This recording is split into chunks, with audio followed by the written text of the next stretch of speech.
अगला युद्ध जल्द हो सकता है, हमें उसी के मुताबिक तैयारी करनी होगी। सेना प्रमुख जनरल उपेंद्र द्विवेदी ने कहा है कि ऑपरेशन सिंदूर बस शुरुआत है। हम गति और परिवर्तन के युग में जी रहे हैं। यह बदलाव का युग है और अगर ऐसा है तो शांति बनाए रखने के लिए साथ मिलकर आगे बढ़ना आज की जरूरत है, चाहे इसे शक्ति, तालमेल और संप्रभुता के जरिए ही क्यों न लागू किया जाए। उन्होंने विस्तार से बताए बिना कहा कि अगला युद्ध जल्द हो सकता है, हमें उसके अनुसार तैयारी करनी होगी। हमें यह लड़ाई मिलकर लड़नी होगी, अकेले सेना इसे नहीं लड़ेगी। अगर मैं अपने नजरिए से इसे देखूं तो भारत 2.5 मोर्चों का सामना कर रहा है। अगर देश की जमीनी सीमाओं की बात करें तो जनता की मानसिकता के मद्देनजर जीत का मतलब जमीनी बना रहेगा। सेना प्रमुख ने 4 अगस्त को IIT मद्रास में आयोजित एक समारोह को संबोधित करते हुए यह टिप्पणी की। उनके संबोधन का वीडियो सेना ने रविवार को साझा किया। सेना प्रमुख ने कहा कि ऑपरेशन सिंदूर एक संपूर्ण राष्ट्र का दृष्टिकोण था। सेना को यह तय करने की खुली छूट दी गई थी कि क्या करना है।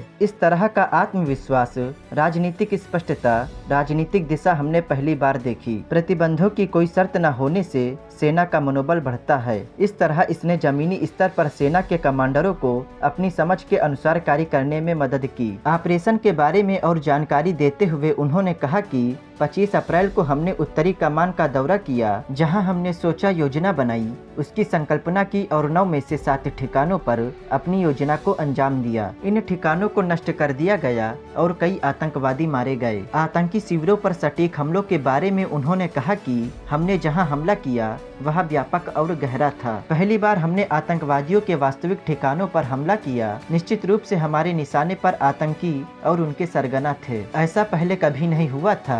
पाकिस्तान को भी उम्मीद नहीं थी कि इस तरह का हमला होगा। यही बात उनके लिए हैरान करने वाली थी।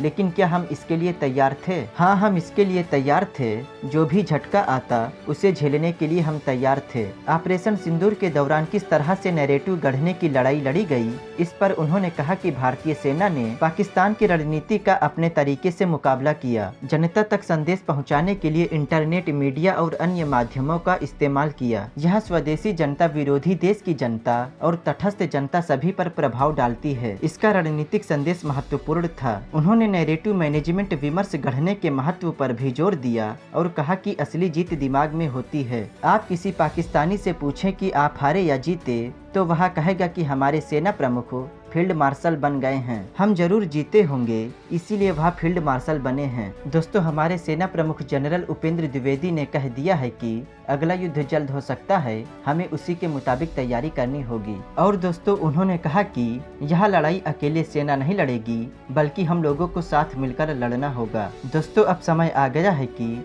हम लोग एकजुट हों और पाकिस्तान को अपनी ताकत दिखाएं। और दोस्तों, हम लोग साथ मिलकर कहें कि अगर आप वार करोगे तो बचोगे नहीं। दोस्तों, अगर वीडियो पसंद आई हो तो वीडियो को लाइक करें और शेयर करें और हमारे चैनल को सब्सक्राइब करें और बेल आइकन जरूर दबाएं। दोस्तों, वीडियो देखने के लिए धन्यवाद। मिलेंगे अगली वीडियो में, तब तक के लिए जय हिंद, जय भारत, वंदे मातरम।